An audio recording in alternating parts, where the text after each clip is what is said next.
Hello दोस्तों। तो आज की क्लास में हम पढ़ने वाले हैं ब्रिटिश ईस्ट इंडिया कंपनी के बारे में। ब्रिटिश ईस्ट इंडिया कंपनी सन 1600 में भारत में आती है। क्वीन एलिजाबेथ प्रथम से रॉयल चार्टर एक्ट प्राप्त यहाँ पर होता है। इसके बाद लगभग 3 शताब्दियों तक जो ब्रिटिश ईस्ट इंडिया कंपनी है वो एक व्यापारिक शक्ति के लिए तौर पर काम करती है और 3 शताब्दियों के भीतर ही ये एक व्यापारिक शक्ति से परिवर्तित होकर एक दुनिया की सबसे बड़ी राजनीतिक शक्ति बन जाती है।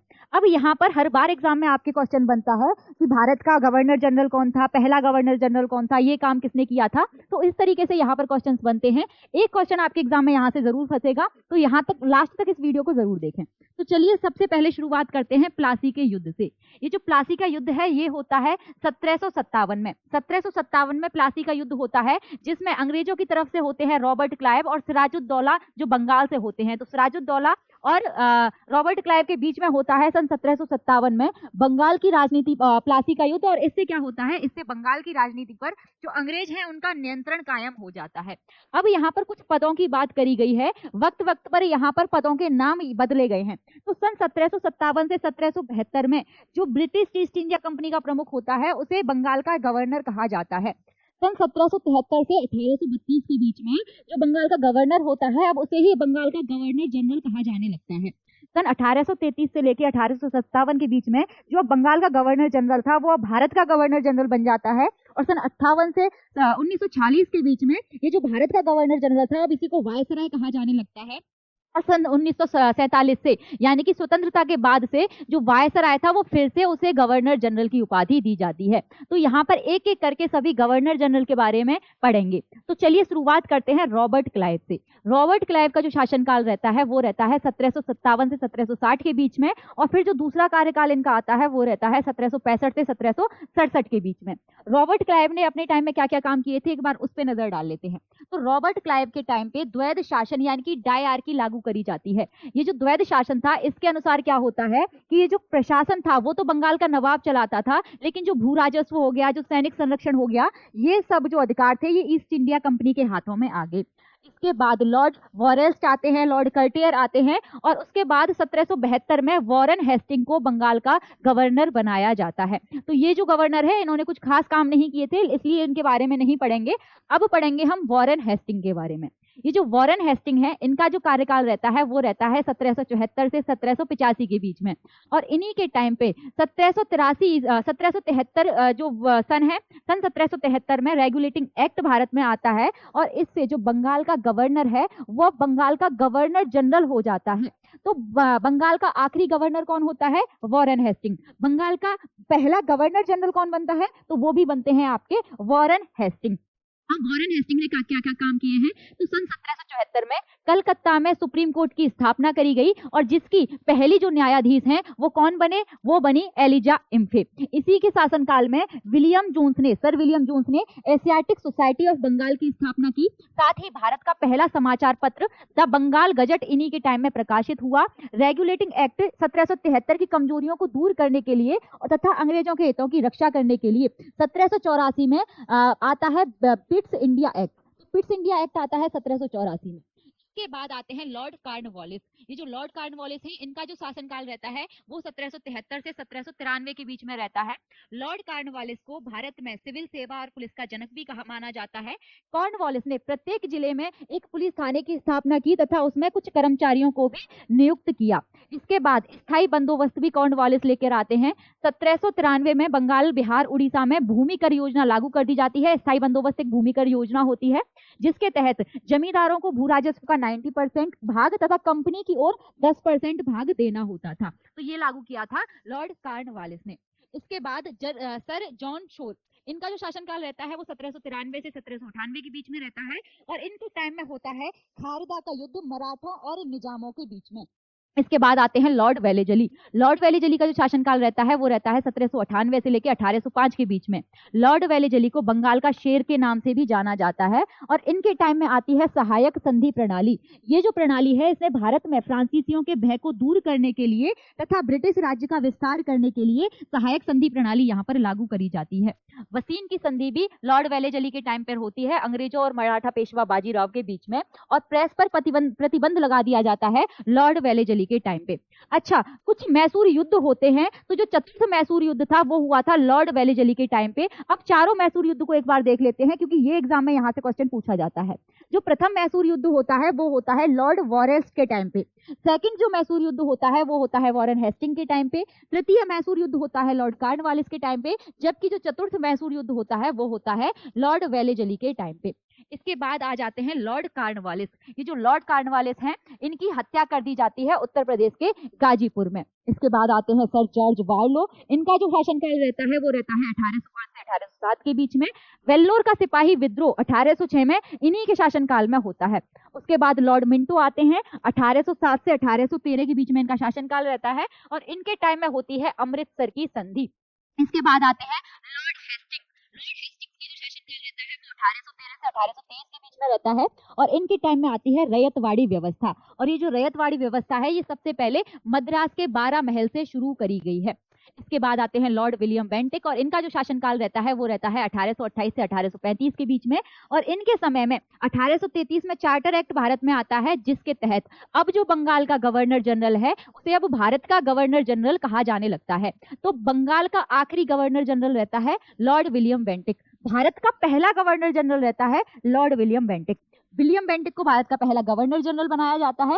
राजा राम मोहन के साथ मिलकर सती प्रथा पर विलियम बेंटिक ने बैन लगाया, और ठगी प्रथा पर भी विलियम बेंटिक ने बैन लगाया। 1835 में इन्होंने कलकत्ता में मेडिकल कॉलेज की स्थापना करी। अंग्रेजों को अंग्रेजी जो भाषा है उसको भारत में उच्च शिक्षा का यहाँ पर माध्यम बनाया। बहुत सारी नहरें, बहुत सारी सड़कें और बहुत सारे सार्वजनिक सुधार यहाँ पर देखने को मिलते हैं।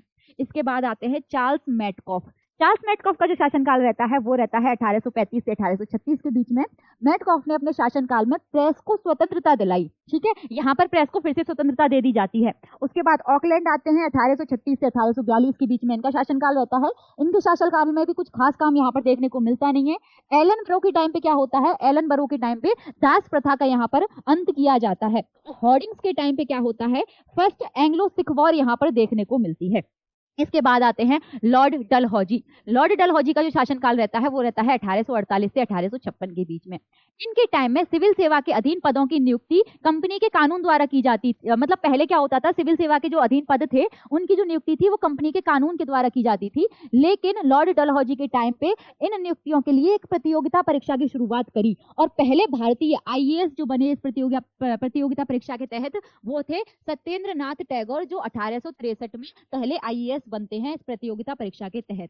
हड़प नीति यानी कि डॉक्ट्राइन ऑफ लैप्स इन्हीं के टाइम पे आता है, जिसको हम व्यपगत का सिद्धांत भी कहते हैं।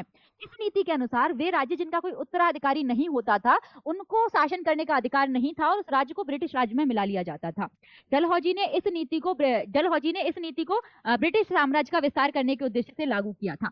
हड़प नीति के तहत ब्रिटिश राज्य में विलय होने वाला सबसे पहला राज्य वो था सतारा, जो महाराष्ट्र का था, और आगे जाकर जयपुर, संबलपुर, उदयपुर और झांसी को भी इस नीति के तहत ब्रिटिश राज्य में मिला लिया जाता है।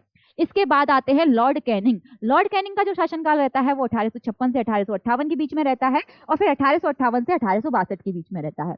इन्हीं के शासनकाल में 1857 का विद्रोह हो जाता है, और इस विद्रोह के बाद से ही भारत का शासन अब ईस्ट इंडिया कंपनी के हाथों में चला जाता है। ईस्ट इंडिया कंपनी के हाथों से लेकर के ब्रिटिश सरकार के हाथ में दे दिया जाता है। कैनिंग को भारत का पहला वायसराय बनाया जाता है।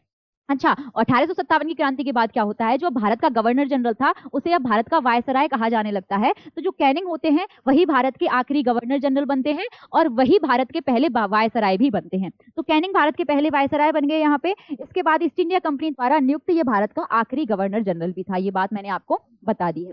इसके बाद कुछ वायसराय आते हैं, तो यहाँ पर आपके सामने इन वायसराय की यहाँ पर लिस्ट दी गई है, लेकिन इनमें से सारे नाम आपको याद नहीं रखने हैं। आपको याद रखना है बस यहाँ से इतना, किसने क्या काम यहाँ पर किया है। चलिए शुरुआत करते हैं लॉर्ड कैनिंग से। लॉर्ड कैनिंग का जो शासन रहता है वो 1856 से 1862 के बीच में रहता है, और इन्होंने विधवा पुनर्विवाह अधिनियम लागू किया।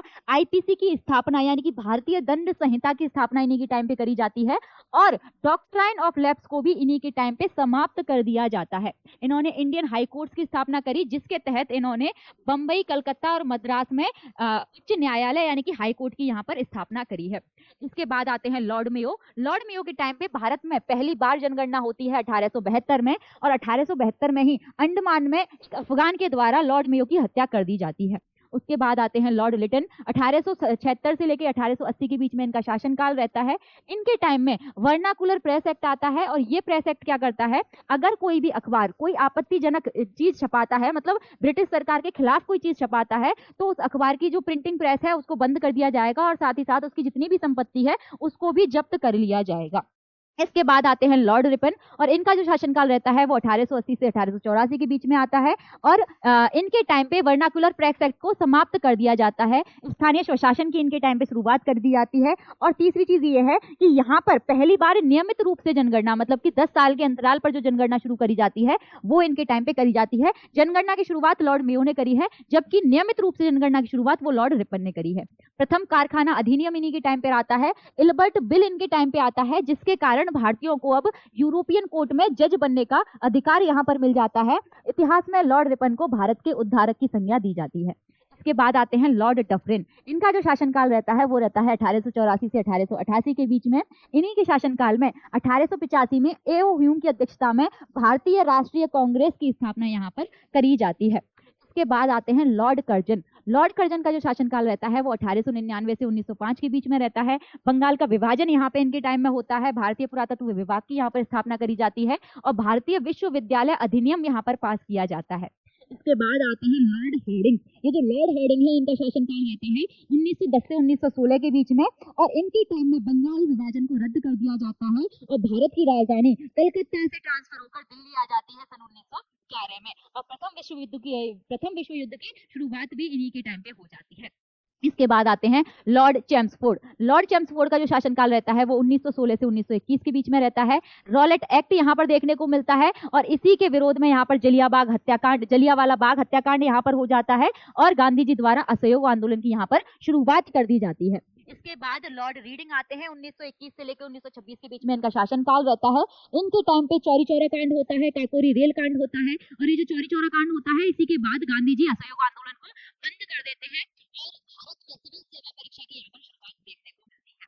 इसके बाद लॉर्ड इरविन आते हैं। लॉर्ड इरविन का जो समय टाइम पीरियड है वो 1926 से लेकर 1931 के बीच में रहता है। इनके टाइम में साइमन कमीशन भारत आता है। संविधान निर्माण हेतु प्रथम गोलमेज सम्मेलन यहाँ पर होता है और इन्हीं के गोलमेज सम्मेलन इन्हीं के टाइम पे होता है और महात्मा गांधी द्वारा यहाँ पर सविनय अवज्ञा आंदोलन की शुरुआत कर दी जाती है। इसके बाद लॉर्ड वेलिंगटन आते हैं 1931 से 1934 के बीच में इनका शासनकाल रहता है। भारत सरकार अधिनियम 1935 इन्हीं के टाइम पे पारित होता है और इसके तहत जो म्यांमार है, जिसे बर्मा कहा जाता था उस टाइम पे, इसको भारत से अलग कर दिया जाता है और इस अधिनियम के तहत एक संघीय न्यायालय और रिजर्व बैंक ऑफ इंडिया यानी कि आरबीआई की यहाँ पर स्थापना करी जाती है। इसके बाद आते हैं लॉर्ड लिन लिथगो। इनका जो टाइम पीरियड रहता है वो 1936 से 1943 के बीच में रहता है। भारत छोड़ो आंदोलन शुरू हो जाता है, क्रिप्स मिशन आता है, पहली बार आम चुनाव यहाँ पर देखने को मिलता है और यहाँ पे सेकेंड वर्ल्ड वॉर शुरू हो जाती है। उसके बाद आते हैं लॉर्ड माउंटबेटन। इनका जो शासनकाल रहता है वो 1947 से 1948 के बीच में रहता है। स्वतंत्रता के बाद वायसराय की पदवी को समाप्त कर दिया जाता है और फिर से गवर्नर जनरल की पदवी को अपनाया जाता है। स्वतंत्रता के बाद भारत का जो पहला गवर्नर जनरल बनता है वो लॉर्ड माउंटबेटन को ही बनाया जाता है। इसके बाद आते हैं चक्रवर्ती राजगोपालचारी या फिर इन्हीं को हम सी राजगोपालचारी भी कहते हैं। 1948 से लेकर 1950 तक ये भारत के गवर्नर जनरल रहते हैं और यही स्वतंत्र भारत के पहले भारतीय और आखिरी गवर्नर जनरल होते हैं। इसके बाद ये है आज की क्लास का क्वेश्चन आपके सामने। अगर ये सेशन आपको पसंद आया है तो इसे लाइक कीजिए, शेयर कीजिए अपने दोस्तों के साथ और ऐसे ही और इंटरेस्टिंग सेशंस देखने के लिए आज ही चैनल से जुड़ जाइए।